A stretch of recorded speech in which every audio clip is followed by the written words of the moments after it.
Buenas noches con todos. Continuando con el diplomado estratégico para enfrentar audiencias de prisión preventiva, tenemos el honor de presentar a nuestra distinguida ponente, la doctora Rosario Solange Palacios Meléndez. La doctora Palacios es abogada colegiada con más de 16 años de experiencia profesional. Es egresada de la Universidad Nacional Mayor de San Marcos, donde culminó sus estudios de maestría en ciencias penales, consolidando una formación académica sólida y especializada. Asimismo, es egresada del Centro de Estudios Criminológicos y Penitenciarios del Perú. Ha fortalecido su perfil profesional con diplomados en contrataciones con el Estado, delitos contra la administración pública, nuevo Código Procesal Penal y técnicas pedagógicas, lo que le permite combinar rigurosidad jurídica con metodología clara y estratégica en la enseñanza. El ámbito laboral cuenta con una amplia trayectoria como defensora pública en el Ministerio de Justicia y Derechos Humanos, donde durante casi 10 años asumió la defensa en casos complejos bajo el nuevo Código Procesal Penal, especializándose en audiencias de prisión preventiva, procesos inmediatos, crimen organizado y corrupción de funcionarios. Esta experiencia le ha permitido desarrollar estrategias efectivas frente a requerimientos fiscales de alta complejidad. Actualmente es socia fundadora del estudio jurídico Palacios y Pinedo Abogados, liderando el área penal. Además, ha laborado en el Poder Judicial como asistente de vocal superior y en el Instituto Nacional Penitenciario, lo que le otorga una visión integral del sistema de justicia penal. Ha sido ponente y expositora en diversos diplomados, cursos y seminarios a nivel nacional, abordando temas de derecho penal sustantivo y procesal, litigación oral, teoría del delito, ejecución penal, delitos contra la administración pública y derechos de la mujer y de niños, y niñas y adolescentes, siendo reconocida por distintos colegios de abogados del país por su destacada labor académica. Esta noche nos compartirá herramientas prácticas y estrategias clave para afrontar con solvencia, técnica y seguridad en una audiencia de prisión preventiva, una de las etapas más determinantes del proceso penal. Con ustedes, la doctora Rosario Solange Palacio Meléndez. Muchas gracias. Buenas noches, ¿cómo están? Los saludo a todos ustedes, participantes de este diplomado que trata acerca de la audiencia de prisión preventiva. Hoy, que es sábado 28 de febrero, primero quiero darles una disculpa porque sé que esta clase estaba programada para la semana pasada y no se pudo realizar por razones de índole personal que son exclusivamente referidos a mí, no es culpa de la institución. Sin más preámbulo, entonces, vamos a iniciar con la clase que nos convoca el día de hoy. Entonces, vamos a ver, compartir ventana, compartir pantalla. ¿Será ventana? Sí, ventana. Vamos a ver entonces. Listo, estamos por acá. Compartir esta ventana. Mira, ustedes se ve correctamente. ¿Sí? ¿Estamos bien? Sí. Entonces, vamos a retroceder un poco. Bien. No sé por qué se ha quedado en la página que no quiero que se quede. ¿O sí? Quiero ver si estamos bien. Ya, listo. Ahora sí. Ahora creo que sí se está viendo la pantalla. Y vamos a, pues, a ir avanzando con lo que viene a ser esta clase. Ya entiendo que ustedes han visto toda la parte general de lo que viene a ser la prisión preventiva y lo que establece el artículo 268 del Código Procesal Penal. Ahí se ha establecido cuáles son los presupuestos para el dictado válido de una prisión preventiva. Y esto es importante que nosotros lo conozcamos. Creo que los que son estudiantes de Derecho, los que son abogados, podemos saber y conocer, además de la norma, que definitivamente es nuestro punto de partida, conocemos también lo que viene a ser la jurisprudencia. ¿Y por qué les hago esta mención? Porque ha sido precisamente la jurisprudencia quien ha introducido un presupuesto más y un supuesto para debate en la audiencia de prisión preventiva. Entonces, cuando se analiza en una audiencia de prisión preventiva, se analizan 5 cosas. Lo primero, que ya lo han visto en la primera clase, la existencia de graves y fundados elementos de convicción que vinculen al imputado y que determinen la realidad, la materialidad del delito. Me imagino que sobre eso ya han trabajado ustedes y no vamos a regresar. El segundo presupuesto es el referido a que la prognosis de pena no supere o sea superior, perdón, a 5 años de pena privativa de libertad. Prognosis de pena. Ese es el segundo presupuesto. El tercero está referido al peligrosismo procesal, en cualquiera de sus dos vertientes, peligro de fuga o peligro por perturbación en la actividad probatoria. Y el cuarto debate que fue introducido por la acusación Moquegua es referido a la proporcionalidad de la medida. Y finalmente, si es que se considera que se cumplen estos 4 presupuestos, pues vamos a tener el debate respecto a la duración de la medida, también introducido en base a la casación 626-2013 Moquegua. Entonces, lo que nos ocupa hoy, así de manera pragmática, es lo referido a la prognosis de pena. ¿Y por qué hacemos un análisis por separado? Si ustedes revisan la casación 626-2013 Moquegua, a la que he hecho mención, fue la que dio el punto de inicio, el punto de partida para poder determinar cómo se lleva a cabo una audiencia de prisión preventiva. Ustedes, si son muy jóvenes, lo único que han visto siempre, quizás cuando han estudiado o ejerciendo recientemente derecho, será el tema de prisión preventiva, pero ¿saben antes de eso, estaba vigente el Código Procesal Penal, determinado articulado, artículo 137 del Código Procesal Penal de 1991, que denominaba esto mandato de detención. Antes de eso, teníamos vigente, antes de 1991, el Código de Procedimientos Penales. ¿Qué implica que estaba vigente el Código de Procedimientos Penales?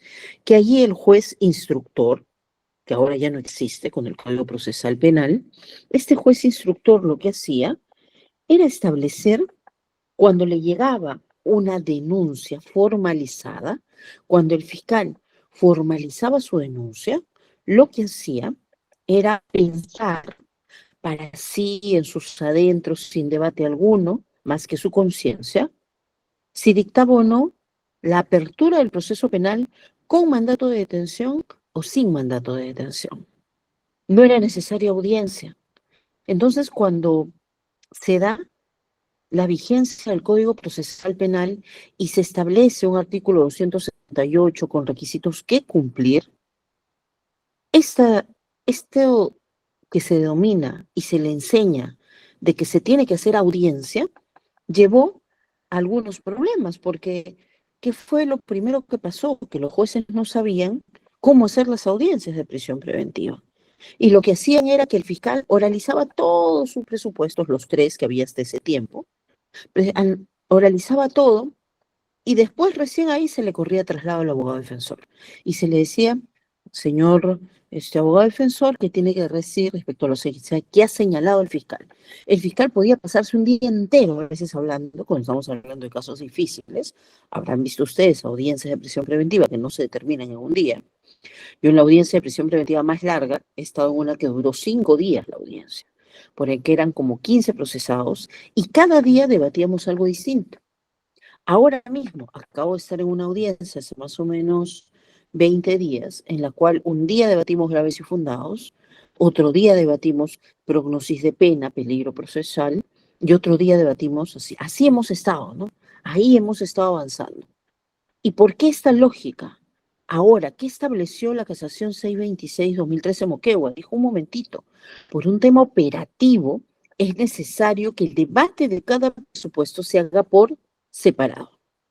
Que el debate de cada uno de los elementos de la prisión preventiva, por ejemplo, el fiscal va a dar una explicación de los hechos, que es lo primero que hace, y luego pasa a analizar y decir, estos son los presupuestos que yo voy a sustentar que existen. Y va a debatir, por ejemplo, y va a decir todo lo conveniente de graves y fundados elementos de convicción. Terminado eso, va a pasar a correr traslado al abogado defensor. Y eso lo establece la casación de Moquegua. Si es que ustedes alguna vez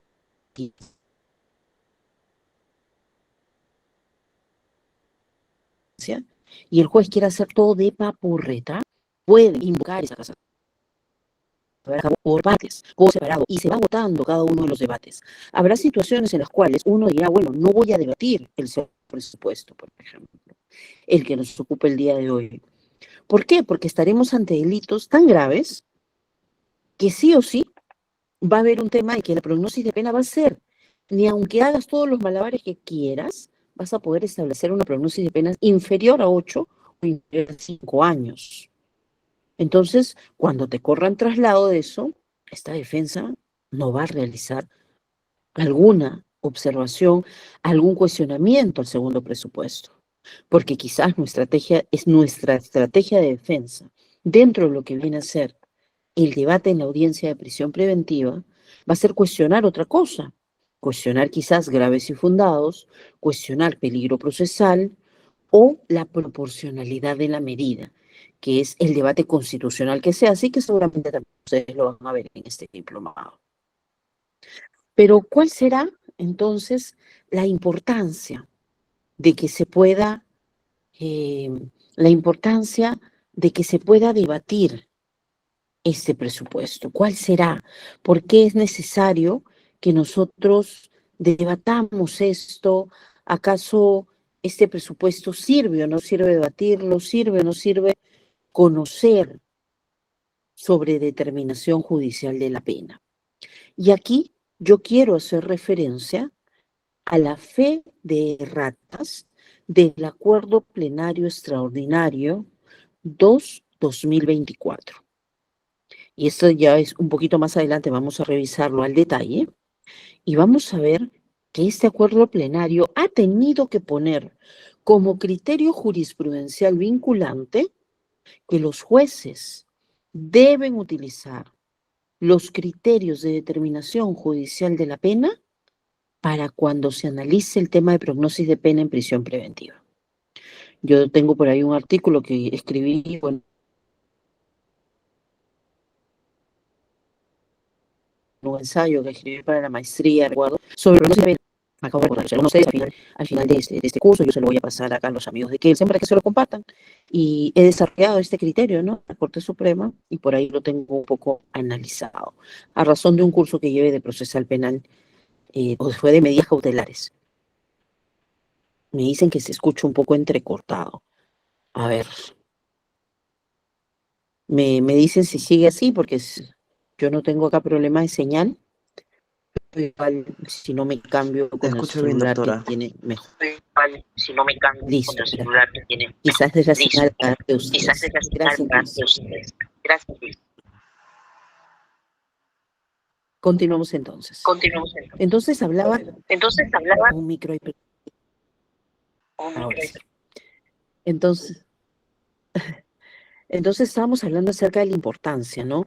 Tuvo que venir un acuerdo plenario, bueno, una fe de ratas en este caso, tuvo que existir el acuerdo plenario para que se tuviera que decirle a los jueces, un momentito juez, tú tienes que tomar en cuenta los criterios de determinación judicial de la pena, no solamente cuando vas a sentenciar, que claro que ahí sin duda se aplica, sino también cuando analices prisión preventiva. Y eso yo les digo, conocer sobre determinación judicial de la pena no es algo ocioso, no es algo banal, no es algo fútil. ¿Por qué? Yo he tenido muchísimas audiencias de prisión preventiva. Ustedes perderé la cuenta si les digo cuántas. Yo alrededor de más de 8.000 usuarios he atendido en defensa pública en los años que he tenido ahí, por múltiples cosas, muchos casos con detenidos, sobre todo cuando he trabajado en turnos. Y saben, a veces llegaban casos conmigo donde los graves y fundados elementos de convicción, pues habían, porque había flagrancia. Y ahí es más difícil debatir eso. Y además eran personas que no tenían casa propia, que no tenían trabajo fijo. Recuerdo incluso, por ejemplo, un caso de unos ropavejeros, ¿no? Eran recicladores que no tenían domicilio. Su trabajo era reciclar. ¿Qué habían hecho? Se habían sacado las tapitas, los emblemas, y lo vieron y los detuvieron en flagrancia, con las manos en la masa, literal. Entonces, ¿cómo yo afronté la audiencia de prisión preventiva en un caso donde había graves y fundados, en un caso donde había de todas maneras peligro procesal, en su vertiente peligro de fuga? Bueno, prognosis de pena. Y la prognosis de pena, ahora con el acuerdo plenario 1-2023, me estoy adelantando un poquito, pero con el acuerdo plenario 1-2023 y el acuerdo plenario extraordinario, bueno, ese sí bajó, con el acuerdo plenario 1-2023 era un tema de rebaja sobre rebaja de la pena. Le podías rebajar tentativa a la mitad, le adicionabas responsabilidad restringida, le adicionabas confesión sincera, le adicionabas le adicionabas disminuciones por derecho convencional, le adicionabas reparación voluntaria del daño causado y terminabas con una pena diminuta. Y en audiencia, en virtud de estos acuerdos plenos, se podía llegar que un delito, por ejemplo, de robo agravado, que su prognosis de pena conminada, perdón, la pena conminada a un delito de robo agravado de primer nivel es de 12 a 20 años. 12 a 20 años. Ustedes dirán, ¿cómo llegamos a 5? Yo llegué a 3. Yo llegué a 3 en un caso donde había tentativa, responsabilidad restringida, pagó reparación civil, no había mayor afectación al patrimonio ni a la integridad. Llegamos a 3 años suspendida. Cuando se podía, ¿no? Ahora ya no se puede hacer suspendida ni siquiera en la extraordinaria. Pero conociendo. Pero ¿qué es lo que pasa? ¿Qué es lo que sucede normalmente en una audiencia de prisión preventiva? Y me ha tocado, cuando había pluralidad de abogados, de que a veces se desconocía eso y se iban solo a los otros presupuestos, cuando eran evidentes los otros presupuestos que sí se daban. Y lo que decían, y aquí lo pongo en mi diapositiva que ustedes están visualizando, como mi patrocinado es inocente, entonces este presupuesto no se cumple. Para de alguna manera no decirle, no voy a debatir este presupuesto, ¿no? A veces los abogados no queremos quedar así como que hemos perdido y no tenemos argumento. Pero lo real es que sí van a haber casos en los cuales este presupuesto no lo van a poder debatir, porque va a haber una prognosis de pena tan alta que ¿cómo debates? Por ejemplo, ¿cómo debates una prognosis de pena en feminicidio? ¿Cómo debates una prognosis de pena de cadena perpetua? ¿Cierto, no? Pero sí también habrán delitos en los cuales se puede hacer una prognosis de pena interesante. Delitos, por ejemplo, estamos hablando de tráfico ilícito de drogas, tipo base, podemos llegar a 5, podemos llegar a 8. Tenencia ilegal de armas, tenencia ilegal de municiones, hurto agravado, incluso segundo nivel, incluso si hay reincidencia. Entonces, conociendo cuáles son las circunstancias de disminución de punibilidad, vamos a poder nosotros hacer que la pena se rebaje a nivel de prognosis de pena. Conociendo cuáles son los presupuestos para las circunstancias de agravación cualificadas, vamos a poder nosotros criticar si es que nos... Yo me acuerdo, por ejemplo, un día llegué a audiencia de prisión preventiva, era un delito de receptación agravada, tentativa, y la fiscalía, el delito en receptación, no me equivoco, es de 4 a 8, estaba imputando y decía, acá la pena, cuando todavía la prognosis de pena eran 4, no 5, va a ser superior a 4 años. Respecto a mi patrocinado, respecto a los otros no, dijo. Al mío le estaba pidiendo prisión preventiva porque dijo que había reincidencia. Y por ser reincidente, la pena iba a ser mayor. Yo le dije, o sea, este pata ha cometido un delito, ha salido del penal y ha cometido otro delito. Bueno, pues reincidencia. No, ¿saben qué pasaba? Tenía una anotación por haber sido sentenciado a pena suspendida por delito de omisión a la asistencia familiar. Entonces, yo dije, ¿qué? Si eso es, acá no hay reincidencia. Y en la audiencia me centré en analizar eso. Me centré en analizar que no se daba la reincidencia y por lo tanto la prognosis de pena no era superior. Otro día tuve otro caso en lo cual se postulaba habitualidad, porque se había encontrado a mi patrocinado dentro del penal comercializando droga. Dentro del penal, perdón, nuevamente se postulaba reincidencia. Dentro del penal, microcomercializando droga. Y dijeron, este sí es reincidente, pues, porque está dentro del penal, está cumpliendo una pena efectiva y ha cometido otro delito. Otra vez, debatimos. Eso tampoco es reincidencia. La pena tiene que haberse cumplido en todo, significa que él ya está fuera, o en parte. Pero eso en parte no es cuando todavía está en el penal, sino porque se le ha dado algún tipo de beneficio penitenciario, alguna gracia presidencial. Si él sigue dentro del penal, tampoco es reincidencia. Nuevamente, la prognosis, que aumenta bastante cuando hay reincidencia, regresó al marco punitivo inicial. Por eso es importante conocer determinación judicial de la pena. Sin embargo, importa en dos situaciones muy puntuales en prognosis de pena. Si la pena privativa de libertad no va a superar los 5 años y yo puedo hacer en base a determinación judicial de la pena que llegue a esa cantidad, puedo ganar una prisión preventiva con eso. Pero no es el único supuesto.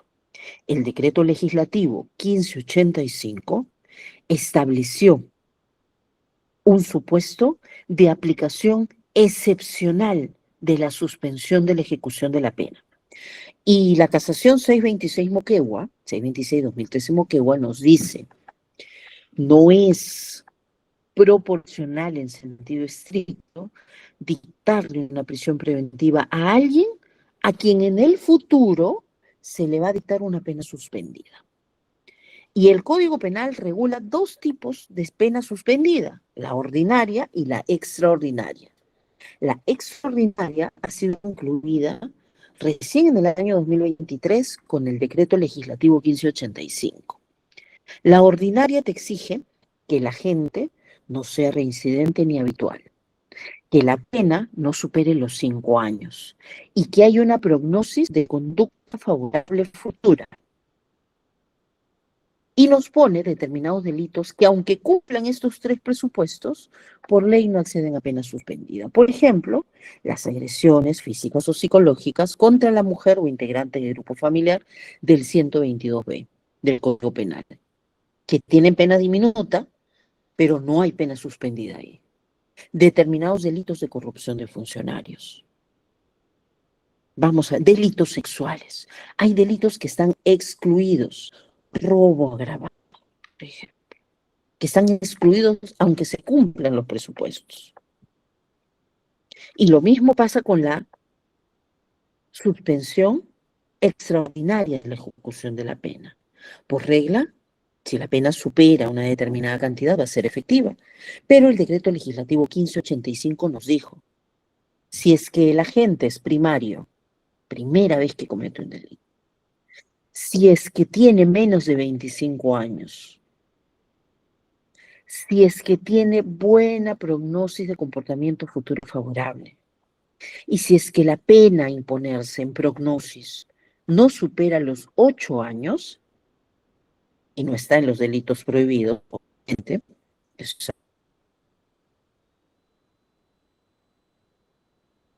algo común a los dos, entonces voy a poder suspenderle extraordinariamente la pena. Miren, se dan. Y si hay estas dos situaciones de la posibilidad de que la pena sea suspendida, ¿qué nos dice la casación de Moquegua? No es proporcional darle prisión preventiva a alguien contra quien finalmente, cuando termine el proceso, se le va a dictar una pena suspendida. Entonces, qué importante es poder saber determinación judicial de la pena. Continuamos. ¿Y qué es entonces la prognosis de pena? Cuando nosotros hablamos de prognosis, tenemos que saber diferenciar entre dos instituciones, pena conminada y pena concreta. Dos instituciones distintas. La pena conminada es la que nosotros vamos a encontrar en el Código Penal o en las leyes especiales. Y la pena concreta es la que se va a establecer luego del procedimiento técnico valorativo del juez, estableciendo y considerando todas las circunstancias que rodean el caso. Entonces, si yo les digo, por ejemplo, y ahí quiero ver si están atentos aquí, ¿no? Yo les digo, y me contestan en el chat, por favor, acá del Google Meets. ¿Cuál será la pena conminada para el delito de homicidio culposo? Que es el delito que ahorita está de moda, ¿no? ¿Cuál será su pena conminada si hablamos de la modalidad agravada? Tercer párrafo. ¿Cuál será?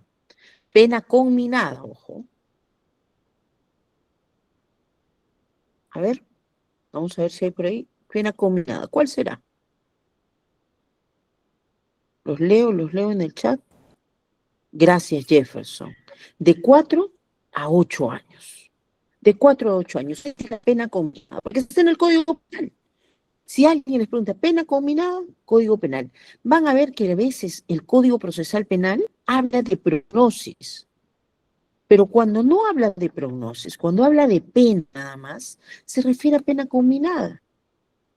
Y en este caso de la prisión preventiva, no nos habla de la pena combinada, nos habla de la pena que sería probable imponer de acuerdo a las circunstancias del caso concreto. De 4 a 8 años. Pero ¿en qué circunstancias pongo 4? ¿En qué circunstancias pongo 5, 6, 7, 8? O más aún, ¿en qué circunstancias pongo menos de 4? ¿O en qué circunstancias pongo más de 4? El marco punitivo, la pena combinada puede modificarse en el camino. Entonces nosotros tenemos que saber que lo que necesitamos determinar es la pena concreta. Eso es lo que necesitamos determinar. Seguimos entonces. Ya teniendo en claro esto, tenemos que saber cuál es nuestro marco normativo y jurisprudencial para poder determinar judicialmente la pena. Sin duda, vamos a encontrar un gran marco normativo en el mismo Código Penal. Artículo 45, 46, artículo 45A, 46A, B, C, D, E. Ahí vamos a encontrar los criterios para determinar judicialmente la pena. Y ustedes dirán, ahí queda, ¿no? Adicionalmente tenemos también al Código Procesal Penal. Y el Código Procesal Penal nos va a dar las situaciones en las cuales la pena puede ser reducida por criterios de bonificación procesal, como la confesión sincera, terminación anticipada, conclusión anticipada de juzgamiento, colaboración eficaz, etc.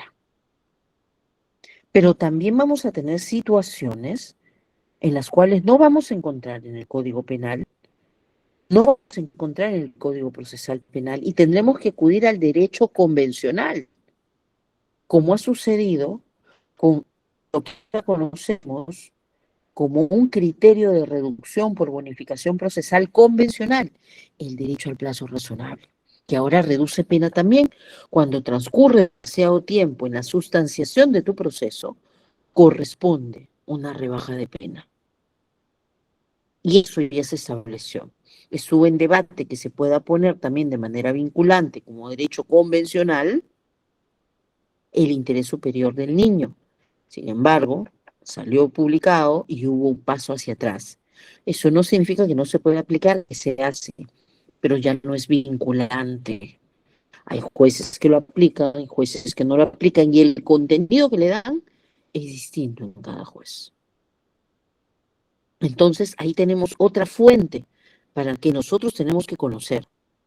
Si es que nosotros no sabemos, por ejemplo, derecho penal, parte general, están perdidos.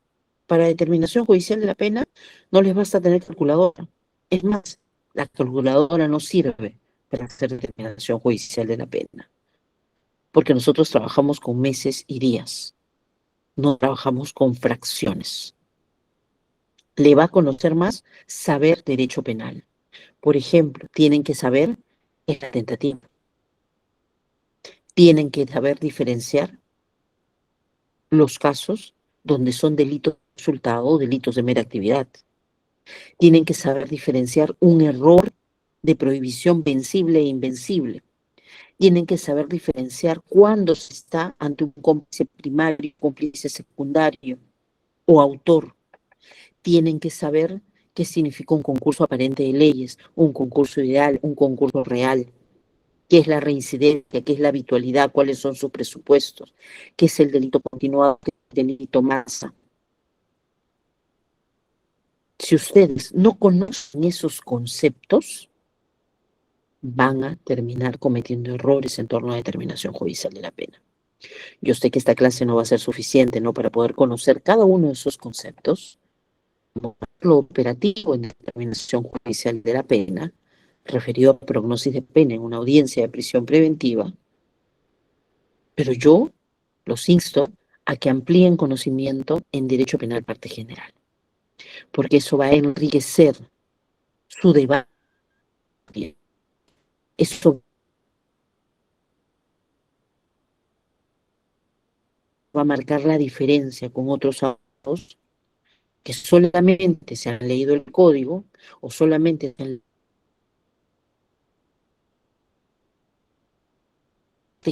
de manera muy profunda, trae diferencias en la forma de ejercer litigio. Por ejemplo, ahora hay un debate, ¿no? Han visto, y miren qué importante, eso también es importante. Cuando nos encontramos ante una conducta dolosa o ante una conducta culposa, me dicen que se entrecorta. Cuando nos encontramos ante este tipo de conducta, entonces eso va a ser importante también que ustedes sepan diferenciar el dolo directo del dolo indirecto, el dolo eventual, la culpa consciente o con representación, la culpa inconsciente, manejo del dolo como tema cognitivo, manejo del dolo como desprecio. Han escuchado esa tesis ahora, ¿no?, que es una tesis de Gunther Jacobs. Y son cosas que son de derecho penal parte general, pero que inciden. Pero también tienen que saber derecho penal parte especial. Porque si ustedes no conocen derecho penal parte especial, no van a saber si están en uno u otro delito. Qué distinto es que una conducta se encuadre, por ejemplo, en cohecho, en ejercicio de función policial, o que se encuadre en un delito de concusión. La concusión empieza su pronóstico de pena en 2 años y termina en 8, pero empieza en 2.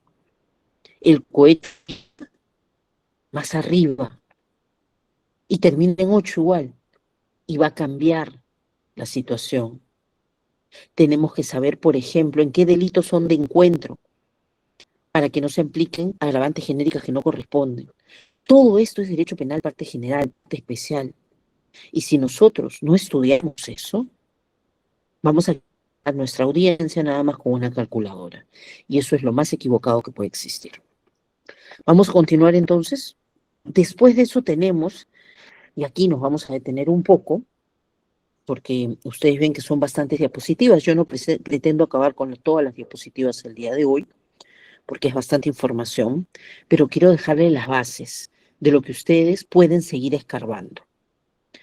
Y un cambio muy importante, el Código Penal nos habla, por ejemplo, del sistema de tercios. Y el Código Penal fue publicado, no tenía el sistema de tercios como tal regulado. ¿Qué tenía el Código Penal? Nada más hablaba de que la pena se determinaba en consideración a las circunstancias personales, en atención a la afectación a la víctima, en atención a las condiciones culturales del imputado, ¿no?, etcétera. Pero no nos ponía ningún tipo de corset para decirnos, momentito, por si acaso, tú como juez tienes que ceñirte a determinadas situaciones. Fue en una modificación posterior al Código Penal que recién se introduce el sistema de tercios y se dice, el juez es libre de determinar la pena como le dé la gana. Tiene que ver si se va a determinar la pena en un tercio inferior, un tercio y un tercio superior. Dividimos la pena en 3. Dividimos el marco punitivo en 3. Y al dividirlo, vamos a pasar de uno u otro según lo que se presente. Y se estableció, cuando entró el sistema de tercios, también circunstancias de agravación genéricas y circunstancias de atenuación genéricas, que si existían solo circunstancias de atenuación, como por ejemplo la carencia de antecedentes penales, la pena tenía que irse a lo más mínimo. En cambio, si existía solamente circunstancias de agravación, el delito ha sido cometido con un móvil abyecto, se iba solamente al tercio superior. Pero si habían los dos, se iba al tercio medio. Y así la libertad, cuando había circunstancias agravantes genéricas o circunstancias de atenuación genéricas. ¿Cuál fue el problema? Que el Código Penal regulaba delitos sin agravantes específicas, los tipos bases generalmente, pero también regulaba delitos con circunstancias de agravación específicas. Y el caso paradigmático de un delito con agravantes específicas es el delito de robo agravado. Pero así como tenía circunstancias agravantes específicas, no tenía su par en circunstancias atenuantes específicas. Y dijeron, no podemos determinar judicialmente la pena de la misma manera.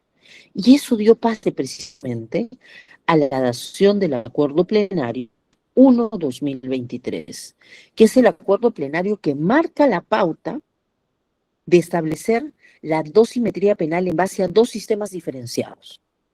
Uno, el sistema que toditos estoy seguro que conocemos, que es el sistema de tercios, el sistema escalonado.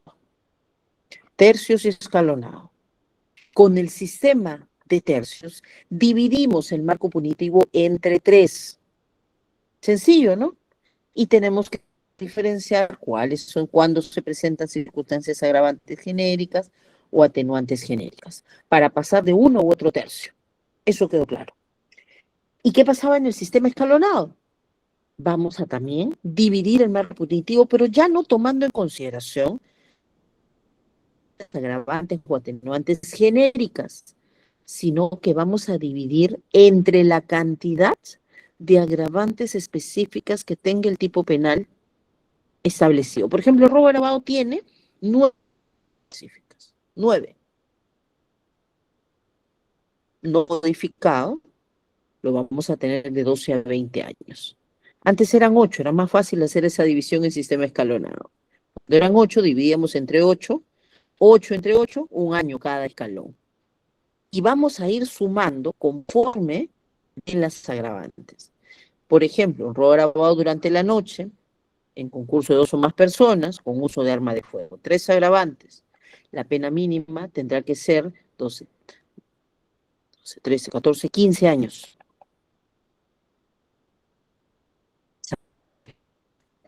Eso es haciendo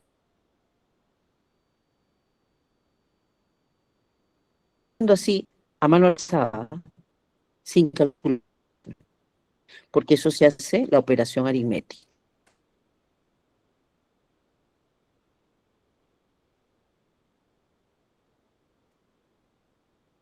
Escalonado implica que el marco punitivo lo voy a dividir entre la cantidad de agravantes específicas que tenga cada tipo penal.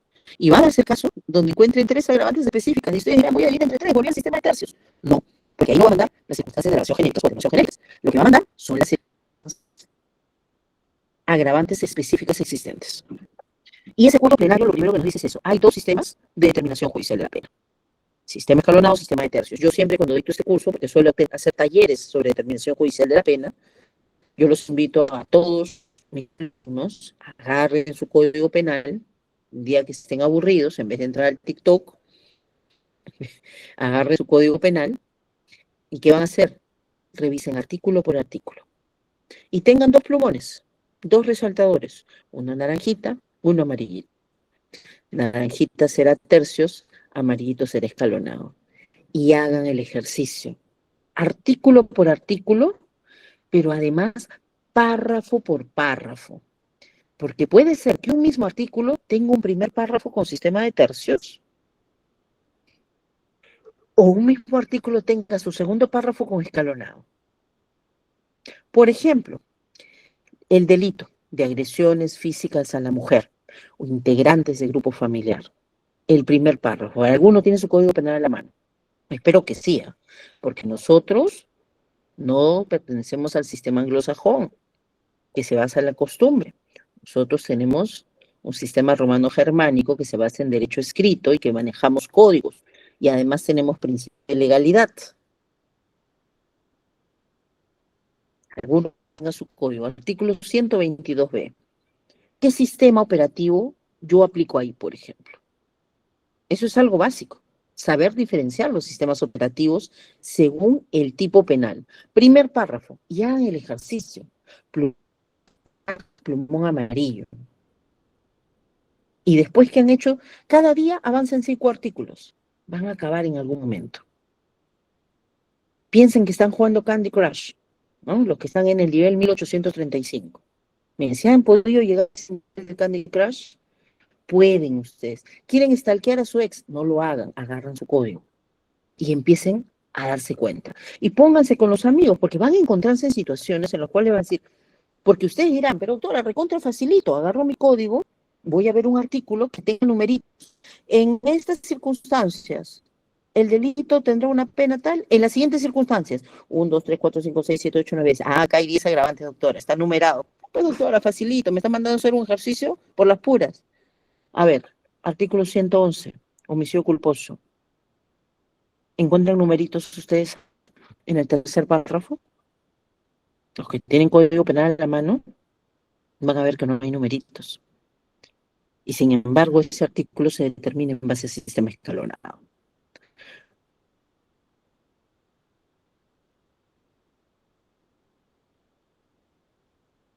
Ustedes van a entrar a otro artículo y van a pensar, ah, doctora, ahí clarito, si hay numeritos, tiene 9 agravantes. Pero quizás en una de las agravantes hay más de un agravante. No porque haya 9 numeritos, en automático dividido entre 9. Y así, acuérdense que mientras más agravantes hay, más escalones va a haber, menos pena va a haber. Entonces hagan ese ejercicio de diferenciar por párrafo, no por artículo. Sistema escalonado, sistema de tercios. Porque eso es la primera diferencia que se escucha. Esa es la primera diferencia que ustedes tienen que conocer. Creo que hay un problema con el audio. Nuevamente me voy a conectar por el celular. Espérenme un minuto para tener un mejor audio. Y así solucionamos esto. Pero me voy a quedar todavía compartiendo pantalla. Me voy a quedar compartiendo pantalla. Un momentito. Vamos a ver. Rapidito nomás, tranquilos. Listo, a ver, vamos a abrir acá. Buscando el link para conectarme y listo, aquí está. Si me aceptan, por favor, y me retiro de acá.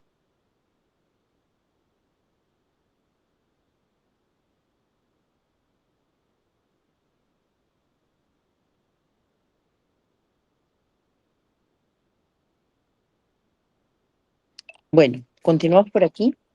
Y no importa si que ustedes me dirán si por aquí se me escucha diapositivas. Pueden ir pasándola a nuestros amigos del instituto, por favor, si me ayudan para ir pasando las diapositivas. Creo que acá hay un mejor audio. Ese es el celular, es más fiel. Entonces, estábamos... El primer punto de este acuerdo plenario fue diferenciar el sistema escalonado del sistema de tercios. Gracias, gracias. Estamos en la página número 5. Página número 5, por favor. Entonces, eso nos dice como primer punto el acuerdo plenario. El segundo punto dice, ¿qué sucede cuando concurre tentativa en un caso con sistema escalonado? Miren, tentativa en un caso con sistema escalonado. ¿Cómo se va a analizar eso? Bueno, sistema escalonado, tenemos que revisar primero qué nos dice el artículo 16 del Código Penal que regula la tentativa. Ahí dice, el juez podrá disminuir prudencialmente la pena. Ese podrá marca una libertad del juez. Prudencialmente marca que no hay un quantum predeterminado para reducción. ¿Cuál es el problema? Que al no existir obligatoriedad de reducción, al no existir un quantum determinado, teníamos resoluciones totalmente dispares según el distrito judicial que te tocaba, e incluso dentro del mismo distrito judicial, según el juez que te tocaba. Te tocaba un juez canero, te reducía 6 meses por tentativa. Te tocaba un juez buena gente, te reducía hasta la mitad de la pena. Entonces, la Corte Suprema dijo, no, para eso sirve la Corte Suprema, para establecer criterios uniformes. Y realizó un análisis a través del derecho comparado. Si ustedes yo los invito a revisar el acuerdo plenario, van a poder verificar que ese análisis de derecho comparado fue bastante rico, porque se estableció que otros códigos penales sí decían cuánto de pena se tenía que reducir.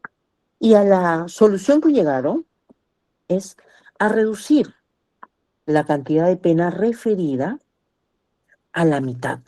Y ese fue lo más fuerte que estableció el Acuerdo Plenario 1/2023. Decir que lo que se iba a reducir no era solamente lo que el juez quería, sino la mitad. Pero además no solamente la mitad. Y la segunda pregunta es, ¿y qué mitad y cuánto? ¿Y en qué momento? Reduzco la mitad, por ejemplo, de... Por favor, apaguen su audio.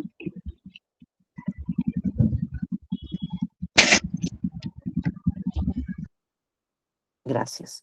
Reduzco la mitad de cuando ya determiné la pena, reduzco la mitad al comienzo. ¿Cómo hago? Bueno, el acuerdo plenario dijo, lo primero que tenemos que hacer es marcar, Noé, por favor, apaga tu audio. Lo primero que tenemos que hacer es marcar pasos para la determinación judicial de la pena. A ver si pasamos a la siguiente diapositiva, por favor. Y los pasos para la determinación judicial de la pena son 5.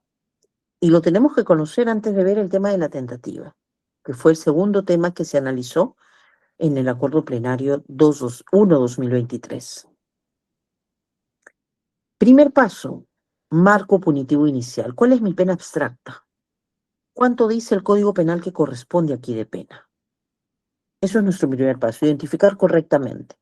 Por ejemplo, en el caso del joven ahora que está con requerimiento de prisión preventiva, tengo entendido, el joven Villar, Adrián Villar, el marco punitivo sería distinto si se le imputa un homicidio culposo de 4 a 8 años, ya nos dijo nuestro colega Jefferson, o si se le imputa homicidio doloso, por lo menos homicidio simple. La pronóstica de pena es de 6 a 20 años. Cambia el marco punitivo inicial según el tipo penal que se imputa. Y eso es algo que podemos debatir en la prisión preventiva. Me dirán, doctora, si es que el fiscal dice, por ejemplo, acá hay homicidio doloso, dolo eventual. ¿Podré debatir eso en la audiencia de prisión preventiva? Miren, no hay un criterio vinculante que establezca que sí o sí se tiene que debatir, pero sí hay determinada jurisprudencia que establece que sí es importante la correcta tipificación del delito. Porque esa es la eterna pregunta, ¿no puedo o no puedo debatir la adecuación típica en una audiencia de prisión preventiva? Hay casaciones para todos los gustos, casaciones que dicen que sí, casaciones que dicen que no, y las que nos dicen que sí, nos dicen que sí se debe debatir porque incide en dos aspectos, incide en los graves y fundados e incide en la prognosis de pena. Incide, por ejemplo, si yo imputo que un grupo de policías ha amenazado a determinadas personas con llevarlos detenidos, con sembrarles drogas, sembrarles armas, si es que no les dan un provecho económico, estaremos ante un delito de cohecho en ejercicio de la función policial o ante un delito de concusión. Así, con ese marco fáctico y la prognosis de pena, la pena inicial, la pena abstracta, todo va a cambiar. Porque es distinto empezar debatiendo solo una concusión de 2 a 8 que debatir un cohecho en ejercicio de la función policial de 4 a 8. Es distinto. La pena va a ser distinta. Entonces, importa el marco punitivo inicial, importa y mucho. Y en la audiencia de prisión preventiva, si tenemos una base fáctica que sustente que no se da, podemos introducirlo al debate. Y lo tentativa, ¿dónde entra, doctora? En el segundo paso.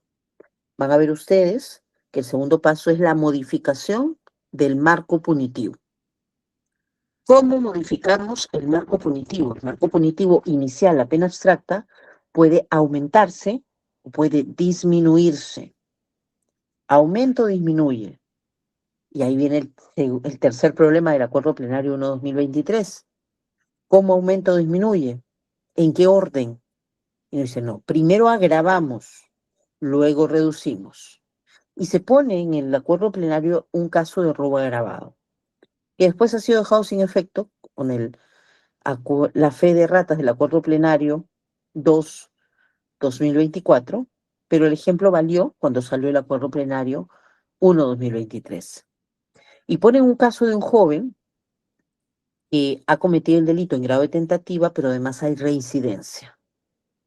Y dice, bueno, primero tengo que marcar marco punitivo inicial, de 12 a 20 años, primero. Segundo, después de que marco punitivo inicial, tengo que pasar a hacer el aumento de la reincidencia. Y la reincidencia cambia el marco punitivo. Mi pena máxima se convierte en mi nueva pena mínima. Entonces, mi nuevo extremo mínimo ya no va a ser 12 años, va a ser 20 años. ¿Y cómo fijo mi pena máxima? En reincidencia. Por eso es importante que conozcamos instituciones de derecho penal. ¿Cómo fijo mi pena máxima? Bueno, voy a aumentar mi pena en 2/3.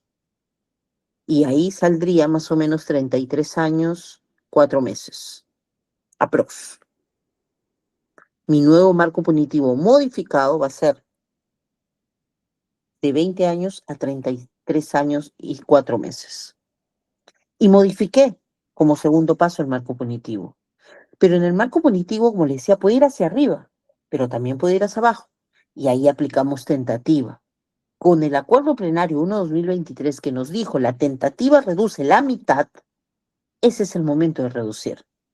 La mitad de mi pena mínima, ya modificada hacia arriba en este caso, y la mitad de mi pena máxima, ya modificada hacia arriba.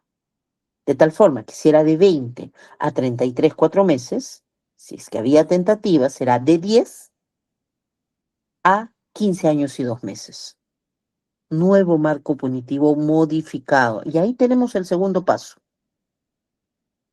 Una vez que tengamos nuestro marco punitivo modificado, y por eso tenemos que saber parte general para ver si va hacia arriba, si va hacia abajo, hacia dónde va la pena o se mantiene, ahí recién vamos a utilizar sistema de tercios y sistema escalonado, según corresponda.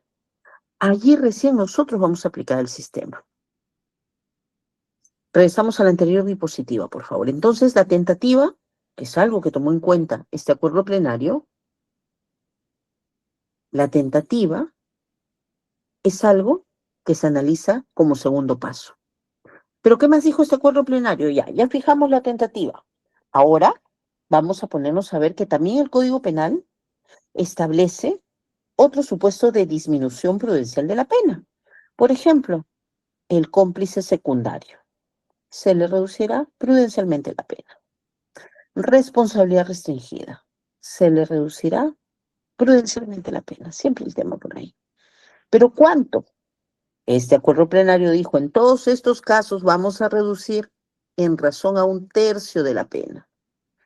Y así como en la tentativa, lo hacemos como segundo paso, y así como la tentativa, vamos a hacer en el extremo mínimo y en el extremo máximo. Vamos a modificar marco punitivo.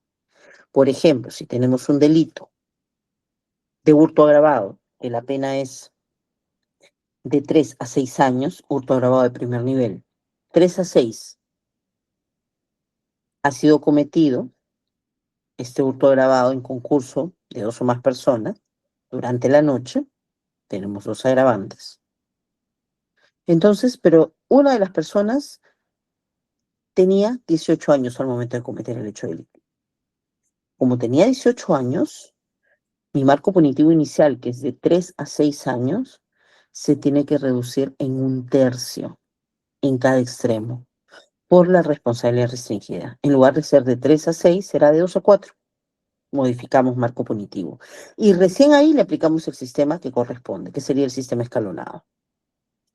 ¿Qué es lo que hace la Corte Suprema con el acuerdo plenario 1/2023? Es decirnos, cuando no hay tentativa, todas las otras disminuciones las reducimos en 1/3. Ya después ha sido otra casación que nos ha solucionado, o por lo menos ha intentado darnos solución, qué hacer cuando concurre tentativa y a la vez cualquier otra circunstancia que reduce 1/3. Y ese ejercicio sí es más maleado. No les voy a complicar la vida con eso, pero les voy a pasar la jurisprudencia para que la revisen. Entonces, ¿qué más determinó el acuerdo plenario que nos sirva a nosotros? El orden y determinó la reducción de 1/3. También determinó que existía la reducción, y ahí vamos al punto de lo que viene a ser, pasamos a la siguiente diapositiva de nuevo, vamos a ver el paso 4. Habíamos quedado, ¿no? Pena abstracta o marco punitivo inicial, modificamos marco punitivo, aplicamos sistema de determinación de la pena que corresponda. Dentro de la aplicación del sistema, el juez escoge la pena concreta y si es que hay algún beneficio procesal, ahí toca reducir. Y el Código Penal reconoce diversos beneficios procesales. Y eso se reduce al final, cuando ya el juez escogió la pena concreta.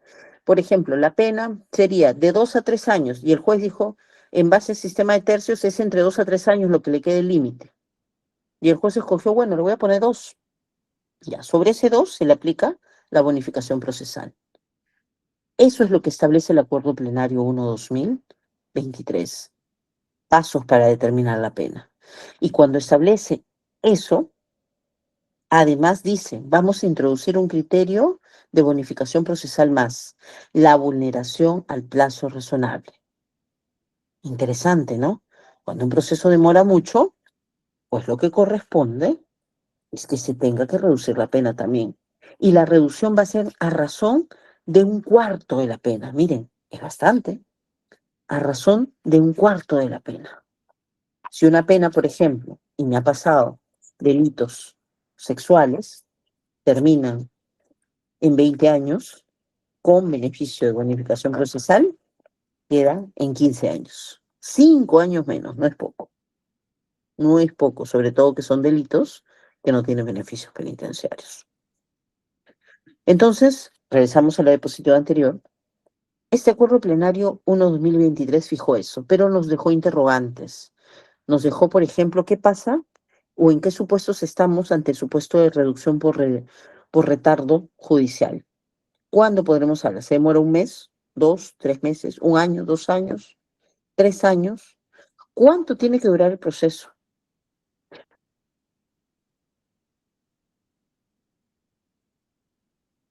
¿Cómo fue? Como les dije, este acuerdo para llegar apenas a veces diminuta.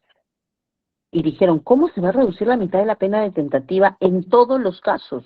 No es posible eso. No es posible que se reduzca la pena en todos los casos. Tiene que haber una diferenciación. Y por eso es que nace el Acuerdo Plenario Extraordinario 2/2024, tocando 3 temas puntuales. El primero, establecer una aplicación de tentativa diferenciada según la gravedad del delito. El segundo, establecer en qué casos se da el supuesto de reducción de pena por bonificación procesal del retardo judicial. El tiempo nos dice. Y el tercero, de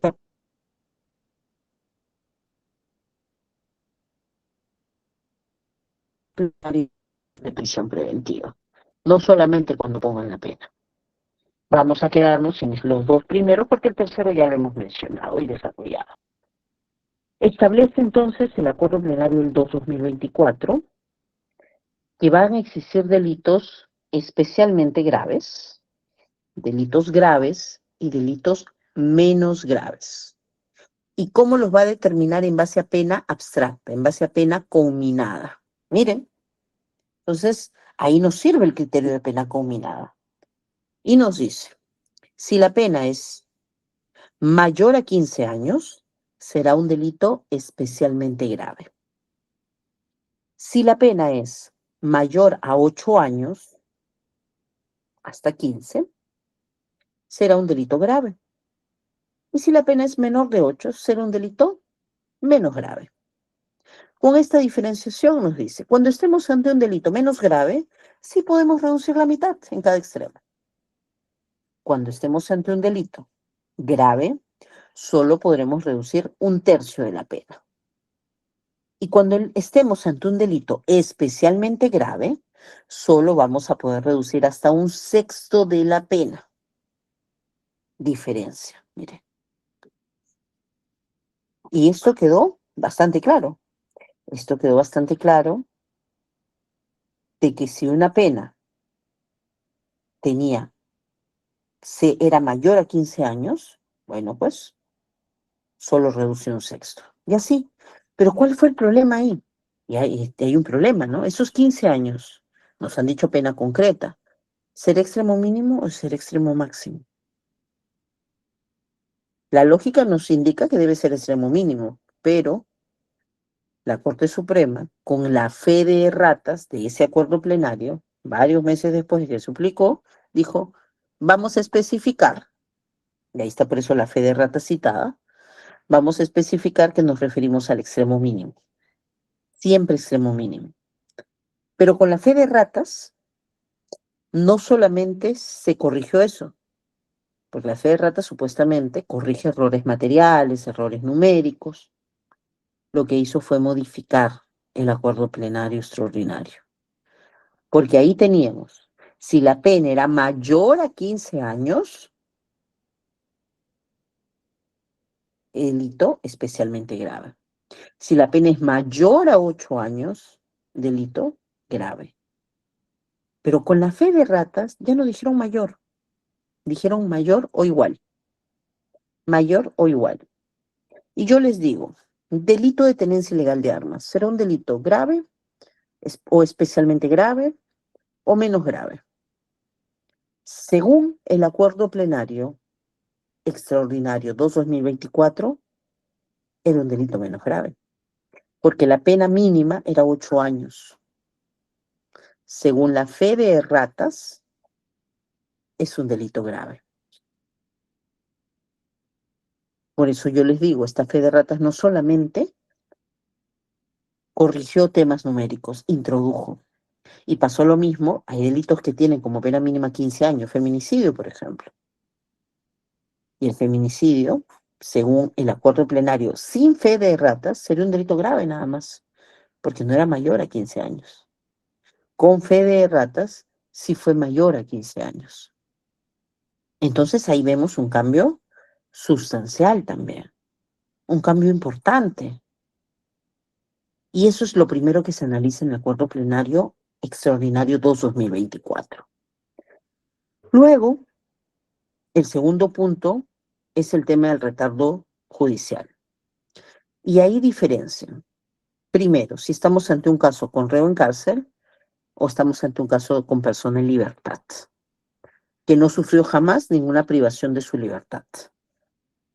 Si es que se trata de persona que estuvo con prisión preventiva, el plazo razonable para considerar que se ha vulnerado va a ser menor. Y el límite que te pone es 4, 6 y 8. ¿Por qué 4, 6 y 8? Delito simple, delito complejo y delito de crimen organizado. Porque tú no puedes hablar de vulneración a plazo razonable sin tomar en cuenta el tipo de proceso. Si estamos ante un delito en el cual hay un imputado, hay una agraviada, no hay una cantidad significativa de actos de investigación, será un delito simple. Nunca se declaró complejo. Bueno, pues, si es que tu proceso, desde que te aperturan diligencias preliminares hasta que tienes sentencia firme, dura más de 4 años, ha habido una vulneración al plazo razonable.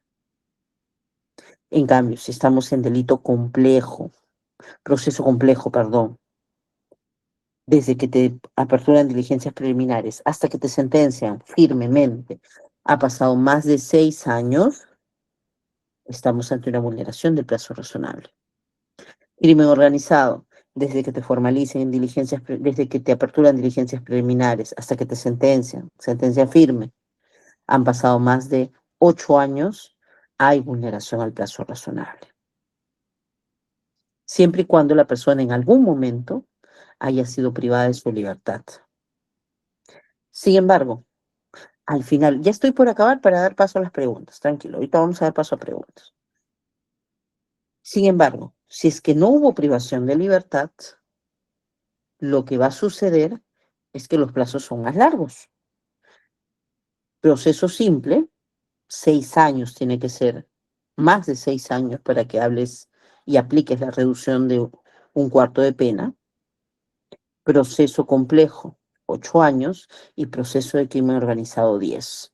Tenemos 2 marcos diferenciados según hubo prisión preventiva o no hubo prisión preventiva. Y aún dentro de estos, tenemos marco diferenciado de si se trató proceso simple, proceso complejo o proceso de crimen organizado. Y allí se establece también ese debate. Entonces, ya como recomendación final, ustedes, si van a debatir este presupuesto en una audiencia de prisión preventiva, tienen que tener bien mapeado todos sus 5 pasos. Pasemos a la siguiente diapositiva, por favor. Estos 5 pasos que quiero recordarlos.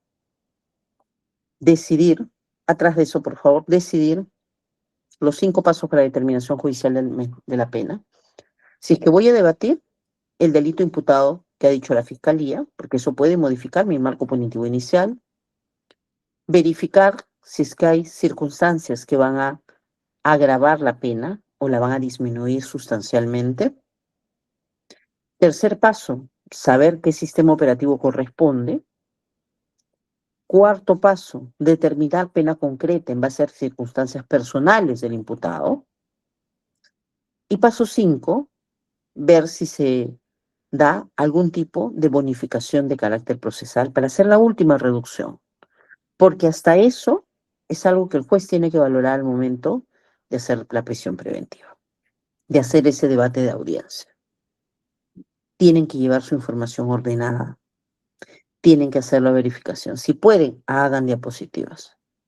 Si pueden, presenten de manera correcta, paso a paso, cómo se hace el análisis técnico valorativo para poder llegar al resultado. Y ahí ustedes van a tener su número exacto. En las siguientes diapositivas que hay, ustedes que van a tener acceso a estos van a ver un caso emblemático, el caso de Adrián Villar. En el caso de Adrián Villar se le imputó 3 delitos, se le imputa 3 delitos: homicidio culposo, omisión de socorro, fuga en accidente de tránsito. ¿Y qué vamos a hacer? Siguiente, por favor, siguiente diapositiva. ¿Qué vamos a hacer nosotros cuando tengamos concurrencia de delitos?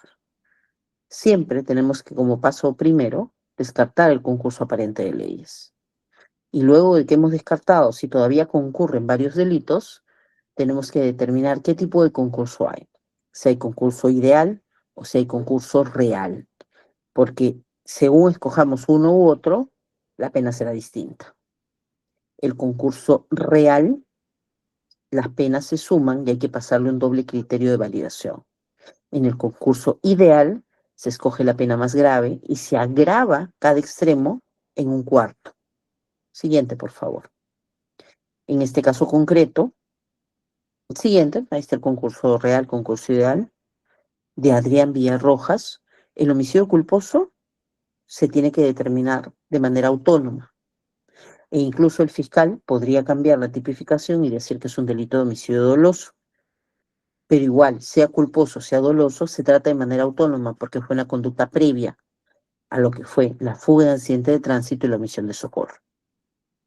En cambio, en el caso de estos 2 delitos, puede haber el debate de que es un concurso aparente de leyes, como dice la jurisprudencia española, o puede haber un debate de que son conductas diferenciadas y debería haber concurso real, no ideal. Ese debate se va a llevar a cabo en audiencia. No sé si hasta ahí va a llegar el debate, esperemos que sí. Seguramente todos vamos a dar la audiencia. Siguiente, por favor. Luego que tenemos diferenciado cada uno de ellos, vamos a empezar por cada delito. Y en el caso del homicidio culposo tenemos ahí paso 1, de 4 a 8 años. Paso 2, no hay circunstancias que agravan o atenúan. Entonces vamos al 3, aplicamos sistema escalonado, identificamos cuáles las agravantes se presentan. Paso 4, elegimos pena concreta parcial, que por ejemplo puede ser el extremo máximo de lo que se pueda pedir si somos fiscales, será 6 años. Y paso 5, le reducimos por terminación anticipada, que es 1/6. Y la pena final por omisión culposa nos quedaría en 5 años. 5 años. Y tenemos otros delitos, podemos hablar de que se va a ver cumplida la prognosis de pena de 5 por lo menos para la prisión preventiva. Pero no nos quedemos ahí, sigamos avanzando. Y ahí vamos a ver cómo se hace el tema del sistema escalonado, paso a paso. Ustedes van a tener esas diapositivas. Siguiente, por favor. Y cuando damos omisión de socorro, ahí está cómo se lleva a cabo en un concurso ideal, por ejemplo. Hagan el ejercicio ustedes aplicando concurso real en vez de ideal, por ejemplo. O hagan el ejercicio con concurso aparente de leyes. Cambian los números. Y eso es porque tenemos que saber diferenciar y sustentar derecho penal parte general. Y si nosotros entendemos que acá hay un concurso ideal, la pena concreta sería distinta. Y ahí vamos a tener otra pena parcial para hacer nuestra sumatoria. Y esta sumatoria que tenemos que hacer nos va a arrojar una pena distinta. Pero ¿qué pasa si por estos delitos también se acoge a la terminación anticipada? Siguiente, por favor. Si se acoge a la terminación anticipada, vamos a tener que va a haber otra reducción. Va a haber la reducción, porque ahí vamos a ver cómo hacemos sistema de tercios, por ejemplo. Siguiente. Y vamos a verificar, para aplicar sistema de tercios, qué atenuantes se presentan. Siguiente. También vamos a ver si es que hay agravantes. Siguiente. Y finalmente determinamos pena concreta. Y la pena máxima que aquel fiscal podría pedir es de 3 años, 8 meses, 15 días. Si sobre eso, siguiente, por favor, se le aplica una terminación anticipada, vamos a reducir 1/6 de la pena, 7 meses y 12 días. Pena concreta que nos quedaría 3 años, 1 mes y 3 días. Siguiente. Entonces ahí toca aplicar concurso real. ¿Cuánto tuvimos por homicidio culposo? 5 años. ¿Cuánto tenemos por los otros delitos? 3 años, 1 mes y 3 días. Lo sumamos y nos da 8 años, 1 mes y 3 días. Pero en concurso real no basta solo sumar. Siguiente, por favor. Ahí tenemos que pasarle estas reglas de validación. Primero, que la sumatoria no exceda los 35 años. No excede. Segundo, que la sumatoria no sea superior al doble de la pena parcial más grave. La pena parcial más grave fue 5, el doble serían 10. Esa sumatoria no la ataca. Siguiente regla de validación, que una de las penas parciales de alguno de los delitos, si es cadena perpetua, solo queda la cadena perpetua. No tenemos cadena perpetua combinada. Entonces, las reglas de validación para concurso real se cumplen. Y aquí la pregunta es, ¿la pena va a ser efectiva o no? Depende. Si es que la defensa logra explicar, por ejemplo, que no se presenta una circunstancia de agravación genérica, que yo la he forzado para el ejemplo, yo creo que tampoco se presenta, la pena tendría que ser inferior a 8 años. Y si es inferior a 8 años, este muchacho, Adrián Villar, es agente primario, los delitos por los cuales se le está procesando no son delitos donde está prohibido dictar pena suspendida, la pena, haciendo un correcto cálculo, no va a superar los 8 años, tenía menos de 25 años al momento de cometer el hecho, pero el debate más grande va a estar en el pronóstico favorable futuro. Y ahí va a atacar la fiscalía, estoy segura, en el ámbito de decir se fugó, planificó qué hacer, etcétera, por todo lo que han visto ustedes en prensa.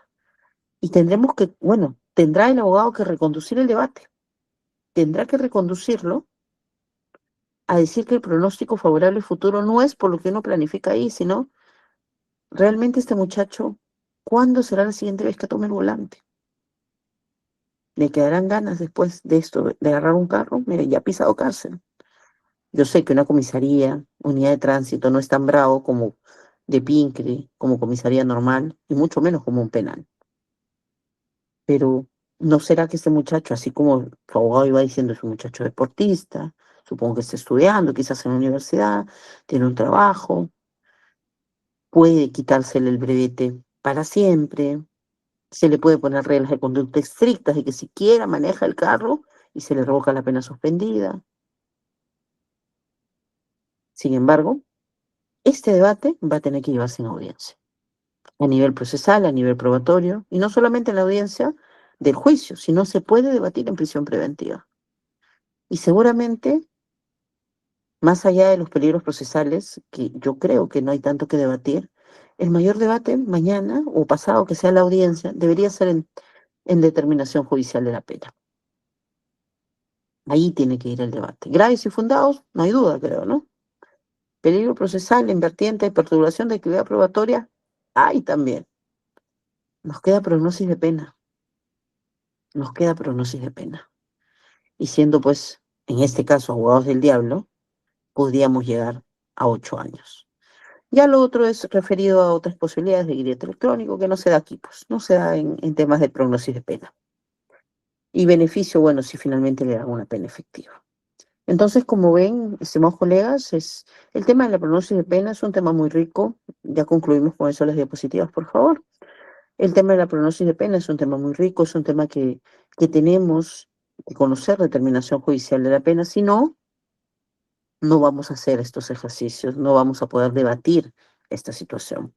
Yo les agradezco su atención y he dejado un espacio para que puedan hacer las preguntas por intermedio de Kelsen, no sé si por el chat o por el audio, nos dirá el anfitrión si vamos a poder hacer esta determinación.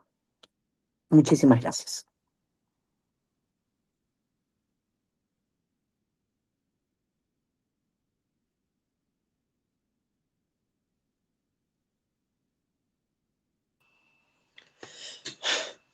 Muy bien, agradecemos a la doctora Rosario Solange Palacios Meléndez por su valiosa exposición y por compartir con nosotros herramientas estratégicas fundamentales para afrontar audiencias de prisión preventiva. Seguidamente, abrimos el espacio de preguntas para que puedan formular sus consultas o comentarios sobre el tema desarrollado. Adelante, los escuchamos. Creo que Bueno, empezamos con Jefferson. Vamos a ir dando. Sí, Jefferson, por favor, diga su pregunta. sí, doctora, muy buenas noches. Te agradecer por la excelente ponencia. Y en cuanto a lo que quería preguntar respecto justamente, por ejemplo, en los delitos como el tema de robo grabado, ¿cómo se debería aplicar el sistema escalonado en cuando se da, por ejemplo, en este caso, dos circunstancias que están en el primer y segundo párrafo, por ejemplo? En ese tipo de situaciones, ¿cómo se debería aplicar en ese tipo de casos? Hay una, si no recuerdo, es un recurso de nulidad o un recurso de casación que se puso en esa circunstancia, Jefferson, y lo que estableció, obviamente no vinculante, pero creo que nos sirve de directriz, es que cuando concurren circunstancias de agravación de diferente nivel, descartamos la agravante de primer nivel, nos quedamos con la más grave. Y cuando hagamos la división, vamos a hacerlo en torno al segundo nivel de agravación. En el robo agravado, por ejemplo, si se da durante la noche, con uso de arma de fuego, en concurso de dos o más personas, pero se causa lesiones de más de 10 días en la víctima, que es una circunstancia de agravación de segundo nivel, solamente aplicamos la pena combinada de segundo nivel, que sería de 20 a 30 años, y con un agravante de ese nivel. Creo que ahí hay 4, entonces dividiremos entre 4 y subiremos lo que tengamos que subir. Esa es la respuesta que se da ahí. Muy bien. Muchas gracias, doctora. A ti. A ti. Muy bien, doctor Ronald, le doy pase para que dé sus preguntas también. Gracias. Doctora, buenas noches. ¿Qué tal? Buenas Doctora, noches. por ejemplo, en los casos del sistema de tercios, cuando un ejemplo está ubicado en el tercio intermedio, ¿hay algún tipo de parámetro para poder colocarlo en la pena mínima dentro del tercio intermedio? Porque he visto un caso donde, bueno, el fiscal dentro del tercio intermedio lo ha colocado en el máximo, extremo máximo. No sé si habría algún tipo de, no sé, recurso de nulidad, de jurisprudencia o algo en lo que me podría apoyar ahí, doctora, por favor. Hay un libro, que es el libro del doctor Ciro Cancho Espinal, que se llama Tractatus de la Pena. No lo tengo acá, pero lo tengo en la oficina, pero le voy a mandar una foto con Kelsen para que ustedes puedan ver de adquirirlo si tienen a bien. En ese libro, el doctor Ciro Cancho, que además fue uno de los invitados como ponentes antes de la emisión del Acuerdo Plenario 1/2023, establece también en el sistema de tercios cómo vamos a tener la pena más exacta. Él llama el quantum del dolor.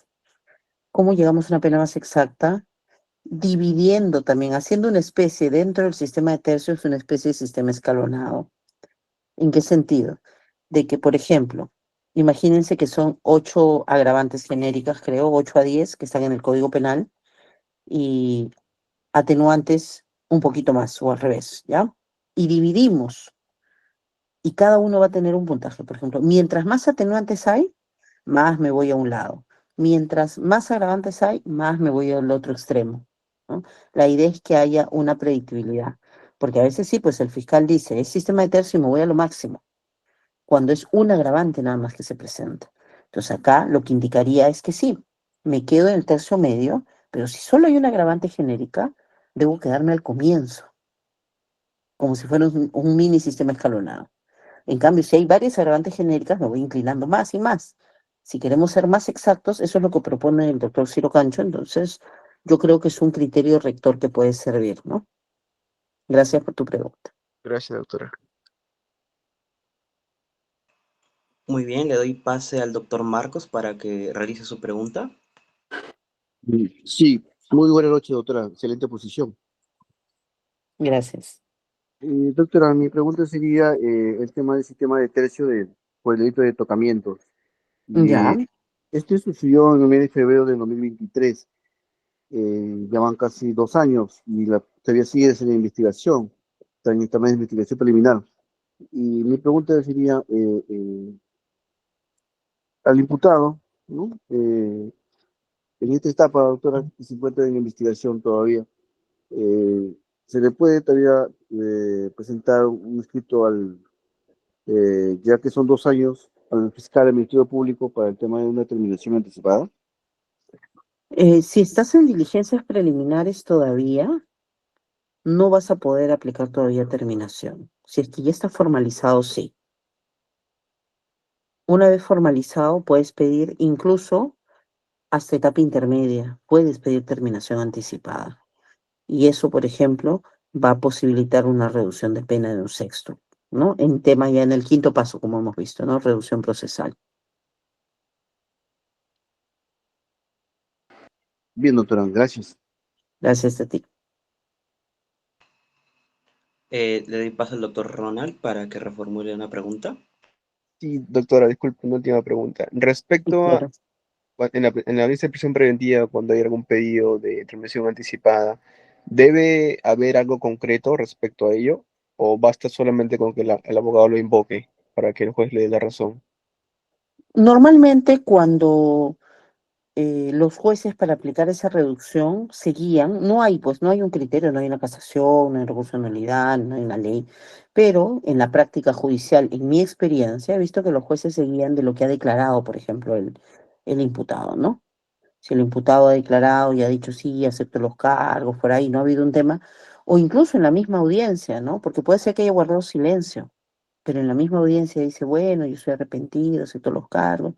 Entonces, por ahí es que se postula, ¿no? Y se puede postular, pero no se exige que haya una manifestación como tal, ¿no? Pero sí, importante tu pregunta. Gracias, doctora. Muy bien, doctor Marcos, ¿quiere formular otra pregunta? No,